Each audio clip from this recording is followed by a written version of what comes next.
Bismillahirrahmanirrahim. Assalamualaikum warahmatullahi wabarakatuh.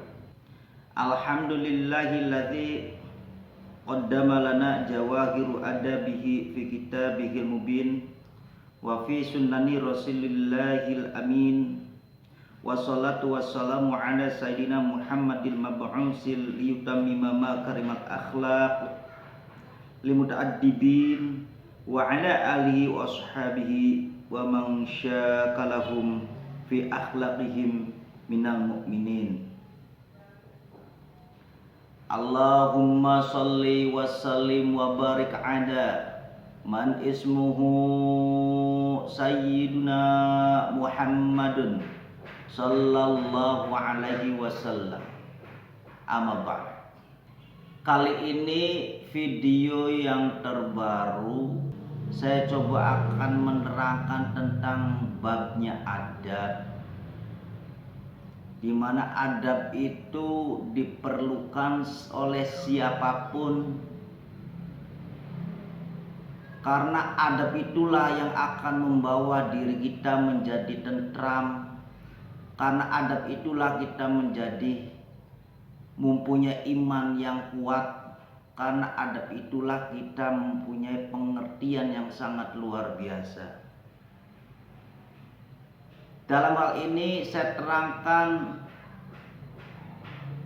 orang yang mendapatkan ilmu bermanfaat adalah orang yang mencari ilmunya dipakai adabnya.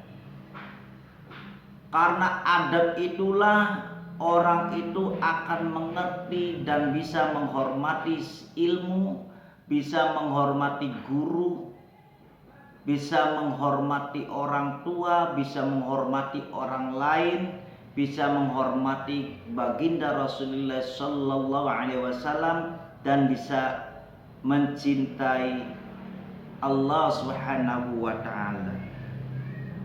Jadi barang siapa dalam kehidupannya orang itu mencari ilmu tidak memakai adab, maka orang itu dipastikan kehidupannya yaitu adalah serakah. Pinternya bukan karena pinter untuk membangun menjadi, kalau dihukum menjadi adil, kalau di bidang ekonomi itu menjadi maju, di dalam teknologi menjadi tambah canggih. Tapi kalau orang yang tidak punya adab itu pinternya pinter ngakalin, karena pada dasarnya tidak mempunyai filter. Adab itu definisinya orang yang mempunyai sesuatu kesopanan yang sangat luar biasa. Karena berangkatnya kita mengawalinya dengan cara yang benar, maka akan menghasilkan sesuatu yang benar. Dan bagaimana bagi orang-orang yang sudah pintar, yang mempunyai takhta, yang mempunyai kedudukan, yang mempunyai harta yang mewah itu, dia itu kan tidak mempunyai adab, tapi dia juga itu karena faktor. Faktor apa? Faktor ujian dari Allah. Berangkatnya dia itu mencari ilmu untuk mendapatkan sesuatu, tapi dalam suatu perjalanan dia akhirnya tidak kuat dalam godaan, yaitu tahta dan harta. Tapi bagi orang-orang yang mempunyai adab, adab itu orang akan menjadi tenang.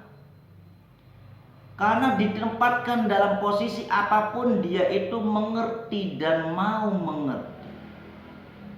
Dan dia tidak akan berbuat sesuatu yang batil, dan dia akan menerapkan sesuatu yang hak.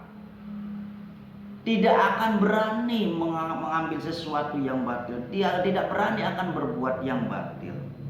Karena adab itulah yang membuat kita jauh dari perbuatan yang tidak benar. Karena adabnya kita dipakai, kita paling berbuat yang jahat. Karena kita juga tahu kita menghadapi Allah itu pasti adanya menghadapi Allah, karena Allah itu pasti mengetahui kita. Dari sifat Al-Muhaimin itulah orang yang mempunyai adab sadar bahwa kita sedang apapun kita diperhatikan, diawasin. Kita mau ngomong di dalam hati pun, orang yang punya adab sadar. Sadarnya apa? Sadar bahwa kita itu pasti diketahui oleh Allah. Autukhfuhu yuhasibukum bihillah. Walaupun di dalam hati kita ini kita mengatakan sesuatu yang tidak didengar oleh orang lain atau tidak didengar oleh bangsa jin, tapi Allah Maha tahu. Yaitu karena Allah punya sifat Sami'ul Basir. Ketahuilah bagi orang-orang yang mempunyai akal sehat, orang-orang yang mempunyai pengertian yang luar biasa di dalam dunia itu adabnya beda. Al-fadlu bil aqli wal adabi bil asli wan nasabi li anna mangsa adabuhu doa nasabuhu wa man dola aqluhu dola asluhu. Jadi keutamaan akal yang cerdas, yang dapat cepat memahami ilmu, karena orang itu selalu memakai adabnya dalam mencari ilmu. Orang itu mau benar-benar menghormati seorang gurunya, orang itu mau benar-benar menghormati ilmunya, apa yang sedang dicari. Artinya menghormati ilmunya itu begitu setelah belajar sama gurunya, dia tidak langsung menaruh sesuatu apa yang tadi dipelajari dari gurunya itu langsung ditaruh, tapi benar-benar dipahami, ditelaah bagaimana caranya itu menghasilkan sesuatu yang luar biasa hingga sampai cepat ilmu itu dipahami. Dan ketahuilah bahwa yang namanya adab itu tidak ada asal usulnya. Artinya di situ apakah seorang anaknya yang pinter, anaknya presiden, anaknya seorang pejabat, anaknya seorang ulama, anaknya orang ustadz itu akan mempunyai adab? Tidak mesti. Tidak mesti. Yang namanya orang yang anaknya orang yang punya takhta dalam kepemerintahan itu belum tentu punya adab. Kadangkala anaknya yang luar biasa, bapaknya yang kurang ajar. Ada kalanya orang itu mau mencari ilmu karena dia pengen mendapatkan sesuatu yang luar biasa, walaupun dari kalangan orang yang tidak berilmu, walaupun dari kalangan orang-orang yang rendah, walaupun dari kalangan orang-orang yang tidak punya takhta. Tapi kalau anak itu mau mencari ilmu dengan dipakai adabnya, insya Allah orang itu akan jadi bisa. Jadi tidak mesti anaknya seorang ulama, anaknya seorang guru, anaknya seorang pejabat akan menjadi pejabat lagi, akan menjadi seorang guru lagi, akan menjadi, belum tentu, tidak mesti. Karena Allah itu menciptakan ada lebih, ada kurangnya. Jadi yang namanya keutamaan akal dan adab itu tidak ada turunannya. Siapa yang mau, dia yang dapat. Siapa yang mau belajar, dialah yang akan bisa. Apabila orang yang sudah mempelajari ilmu adab dan adab itu selalu dipakai, maka orang itu ditempatkan dimanapun akan diterima oleh siapapun. Karena apa? Karena orang yang mempunyai adab itu selalu sopan dimanapun ditempatkan. Ketemu dengan seorang yang istilah orang asing atau orang yang tidak pernah dikenal, pasti dia itu akan selalu menghormati, karena sadar sebagian daripada menghormati orang lain yaitu adalah menghormati diri sendiri. Itulah orang yang mempunyai adab, selalu sadar akan apa yang diperbuatnya. Dan orang yang mempunyai adab itu sangat luar biasa. Apa yang dipelajari dalam ilmunya, dalam ilmu hukumnya, dalam ilmu fikihnya, ilmu syar'inya, ilmu tauhidnya, dia akan cepat paham. Dan inilah kalau orang yang mempunyai adab pasti pemikirannya sangat bijaksana. Jadi kalau ada orang yang tidak punya bijaksana, apakah seorang ulama, apakah seorang pemerintahan, ataukah orang apa. Kalau tidak bijaksana, maka orang itu adalah orang yang tidak punya adab, dan mereka adalah orang yang benar-benar adalah orang yang zalim. Bil adabi yufhamul ilmu wa bil ilmi yasluhul amal wa bil amali tunalul hikmah. Bil adabi dengan ilmu, dengan adab, yufhamul ilmi maka cepat dipahami ilmu apa yang sedang dipelajari.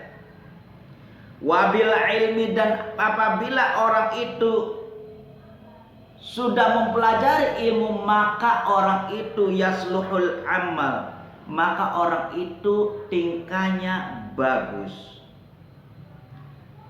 Apabila orang itu yasluhul amal wabil amal itu nalul hikmah, maka apabila tingkahnya sudah bagus, wabil amal itu nalul hikmah, otomatis orang itu karena ilmu adabnya mempelajari ilmu yang dipelajari dalam hukumnya maupun dalam ilmu ilmu fikihnya, apakah ilmu apa aja, maka orang itu dengan ilmunya akan akan mengerti, dan orang itu akan menjadi orang yang bijak. Jadi patokannya, kalau ada seorang orang pemerintahan, orang-orang ulama, ada orang yang pinter tidak mempunyai kebijakan dan tidak pernah bijak, berarti orang itu pinternya adalah pinter keblinger, pinternya itu pinter kuter, pinternya itu hanya ngaku pinter, akhirnya jadi keblinger, jadi ya muter-muter gitu. Jadi dengan ilmu adab orang itu semuanya, ilmu apapun akan cepat dipahami dan mempunyai kebijakan yang sangat luar biasa karena ilmunya selalu dipakai dengan sesuatu yang benar. Insya Allah bagi teman-teman Majelis Jamiah Ruwet Cirebon yang berada dimanapun, dengan adanya pengertian ilmu adab bahwa ilmu adab itu bisa dipelajari oleh siapapun, tidak mesti orang yang mempunyai ilmu adab itu harus dari kalangan seorang anaknya kiai atau anaknya ulama atau anaknya orang pemerintah. Siapapun bagi orang yang mau mempelajari ilmu adab dan mau mempelajari ilmu apapun, kalau dipakai adabnya, insya Allah menjadi orang-orang yang sangat luar biasa. Dan saya harap teman-teman sahabat-sahabat yang ada di sana adalah orang-orang yang mempunyai adab yang luar biasa, dan saling dengan adanya kebijakan yang keluar dari kita semua, kita akan selalu mendoakan yang terbaik bagi kita semua dan bagi negara kita semua. Semoga apa yang jadi keterangan ini tentang bab adab semoga bermanfaat bagi kita semua untuk mengarungi kehidupan di alam dunia ini. Dan insya Allah dengan hasilnya mempelajari adab, maka dalam kehidupan di alam kubur akan mendapatkan sesuatu tempat yang sangat luar biasa. Di sanalah nanti kita akan menemukan sesuatu yang enak atau tidak enak. Pertama kalinya kita jauh dari segala-galanya. Dengan ilmu adab insya Allah semuanya akan teratasi. Saya cukupkan saja keterangan ini tentang ilmu adab. Semoga inilah keterangan ilmu adab bisa membuat kita menjadi tenang. Saya akhiri, wassalamualaikum warahmatullahi wabarakatuh.